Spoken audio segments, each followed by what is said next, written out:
internacionales. Iniciamos este recorrido a las 6:42 con lo que titula CNN, Salman Rushdie está despierto. El reconocido escritor Salman Rushdie está despierto y se expresa con elocuencia en sus conversaciones con los investigadores mientras permanece hospitalizado por las heridas graves de apuñalamiento que sufrió durante un ataque en el oeste del estado de Nueva York el pasado viernes. Esto lo informa CNN, un funcionario policial con conocimiento directo de la investigación este día lunes. El escritor, Salman Rushdie, se está recuperando de lesiones que cambiaron su vida después de ser apuñalado en el escenario.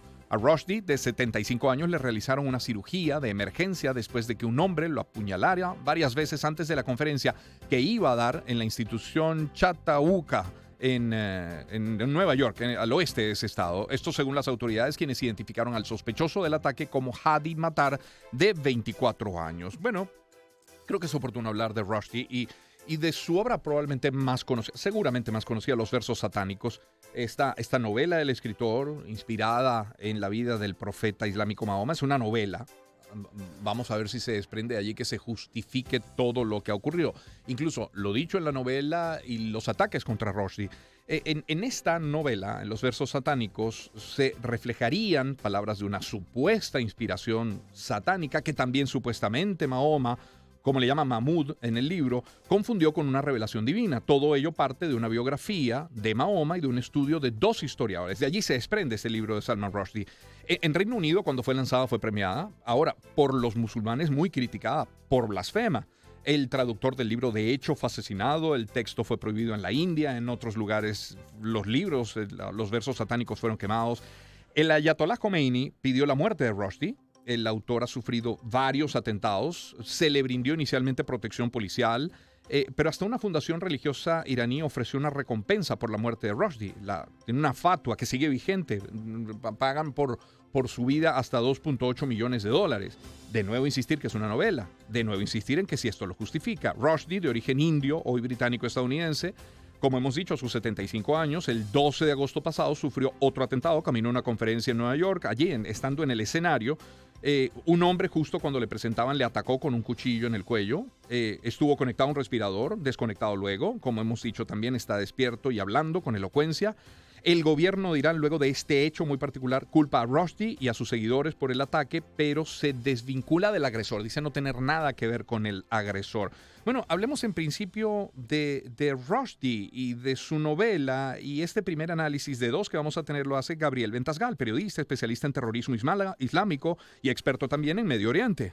Los versos satánicos elevaron quizás por primera vez a la conciencia de Occidente el peligro que significa burlarse de Mahoma, porque Salman Rushdie lo que hizo fue burlarse de Mahoma, utilizando el nombre, el apodo despreciativo que otros lo nominaban. Y además lo colocaban a Mahoma en una situación en donde lo presentaban como un estafador o una persona corrupta sin moral. Ahora, para el radicalismo islámico, Mahoma es el profeta número 24 y antes de él vienen profetas anteriores que sabían parte de la verdad. Pero Mahoma sabe toda la verdad y Mahoma, tanto en sus actos como en sus dichos, es perfecto, es lo que en árabe conocemos como ma'sum. Por lo tanto, burlarse de Mahoma o desprestigiarlo es un insulto. Y ese insulto lo vimos, por ejemplo, cuando radicales islámicos incendiaron un montón de embajadas de Dinamarca por el mundo porque un dibujante había hecho la figura de Mahoma con un turbante y una bomba. Y lo mismo podemos decir del diario Charlie Hebdo, en donde los humoristas se burlaron para mí, con pésimo gusto del profeta del Islam y ISIS terminó atentando contra ellos. Salman Rushdie, en sus versos satánicos, es un pionero en eso y por lo tanto no en vano se emitió una fatwa, una fatawi, en donde le declaraban la muerte por justamente haberse burlado de Mahoma. Lo que nos tiene que llamar especialmente la atención es que para el radical islámico el tiempo no pasa en vano y no tiene sentido, porque si hay que vengar el honor del profeta, se hace aunque hayan pasado un montón de años, desde el año 1979, cuando fue declarado la fatwa por el Ayatollah Khomeini. Es el aporte del gran periodista Gabriel Ventasgal, especialista en terrorismo islámico, experto en Medio Oriente, y tengo también en línea telefónica al también periodista, creador del librero, editor de la editorial Dabar, Sergio Dabar. Sergio, muy buen día, ¿cómo está? Hola, ¿qué tal? Buen día. Gracias por atender, Sergio. Sergio, ¿qué hay en los versos satánicos? Entendiendo que la respuesta, claro, cambia dependiendo a quién se le pregunte, pero ¿qué hay allí? Bueno, primero que nada es una obra, una creación de ficción, es obra literaria y creo que los escritores tienen que tener la libertad, respeto a la libertad de los escritores para escribir sobre cualquier tema. En este caso, Salman Rushdie parodia todo lo que fue la creación de los versos satánicos. Él era en 1966 un estudiante de historia y ahí descubre el gran tema de los versos satánicos, cómo Mahoma primero recibe los versos satánicos que aparentemente le transmite el diablo y cómo él luego cambia esos versos satánicos por unos versículos que son los de Dios y crea el verdadero Corán. Eh, Salman Rushdie se burla, pero no solamente se burla de los versos satánicos, se burla también de la cultura hindú. Los dos personajes centrales de los versos satánicos son dos actores de Bollywood, Así es. Bollywood, que son dos personajes además que existen y que se han hecho muy famosos por interpretar a dioses. Entonces, él hace una elaboración no solamente de los versos satánicos, sino de la cultura, Ujú. y en esa cultura parodia y se burla. No sé si llega a unos niveles que se pueda decir que insulta a Mahoma. Creo que se ríe del culto, se ríe de los seguidores y de la manera de entender ese culto, y creo que tiene todo el derecho a hacerlo y que nadie Mm. merece que lo maten por eso. Mm.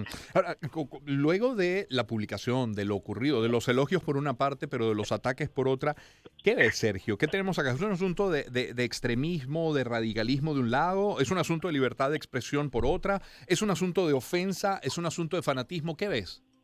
Varias de esas cosas, Román. Yo veo fanatismo, un fanatismo enloquecido en el mundo. Creo que además me parece que es terrible que esto ya es, porque antes había casos como este que estaban localizados en países. Ujú. Creo que Salman Rushdie es por primera vez una suerte de transnacional del fanatismo Ujú. que apunta a aniquilar no solamente a Salman Rushdie, sino también a editores y traductores. Sí. Recordemos que ya mataron al traductor japonés Y de hecho, y de hecho, Sergio, la propia J.K. Rowling, por apoyar a Salman Rushdie, está recibiendo también amenazas que están siendo investigadas. Sí, Sí. es algo terrible, pero además yo creo que esto está dentro de un contexto también muy grande. Mataron a un editor libanés, Lokman Slim, Ujú.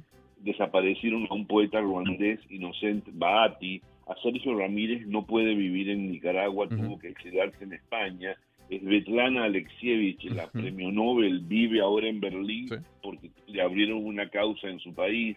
Orhan Pamuk tuvo que tomar medidas de seguridad porque la última novela, que fueron Los días de la peste, no le gustó Ujú. a muchos turcos porque consideran que insultó la bandera turca. Y a Naguib Mahfouz, otro premio Nobel, perdió un ojo y la movilidad de un brazo cuando lo atentaron contra él, aunque él después pudo seguir escribiendo.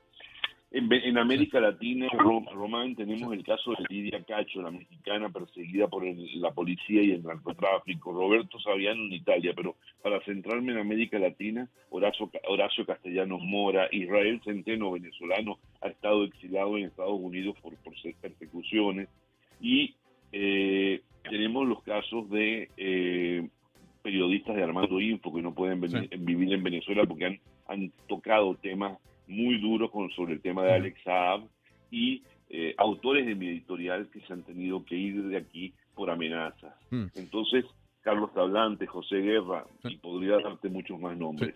Es decir, todo esto me parece una fatalidad porque creo que atenta contra la libertad de expresión y la posibilidad de crear en libertad. Claro, porque al final, dando un paso más allá, estamos en un mundo, la verdad, Sergio, bueno, de minorías, de mayorías, muchas minorías que hoy se levantan con todo derecho en la defensa de sus posiciones, posiciones políticas, ideológicas, pueden ser religiosas, sexuales, económicas, pero caramba, cuando ya se cruza la línea y se toma el camino de la violencia, estamos hablando de otra cosa.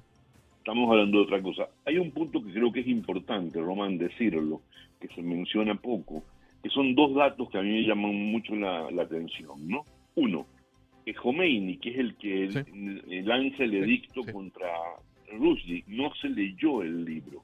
Lo confesó su hija a una periodista de New York llamada Robin Wright. Pero el otro punto también importante es que Irán tenía muchos problemas cuando dictan este edicto. Ujú.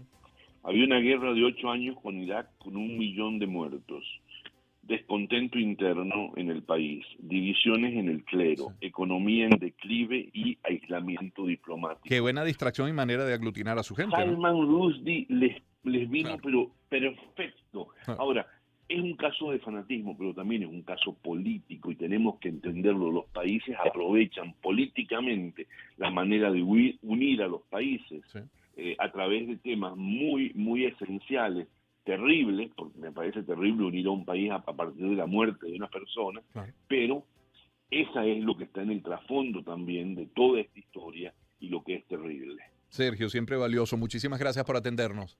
No, gracias a ustedes por este tema que es tan Sí. importante. Sí, muchísimas gracias. Un abrazo. Sergio Dávar es periodista, es creador del librero, es editor de la editorial Dávar y antes habían escuchado un audio de Gabriel Ventasgal, también periodista especialista en terrorismo islámico y experto en Medio Oriente. Seguimos con la lectura de estos nuestros titulares internacionales con Mundo UR. Elon Musk ha detallado sus ambiciones, que es convertir a la raza humana en criaturas multiplicadas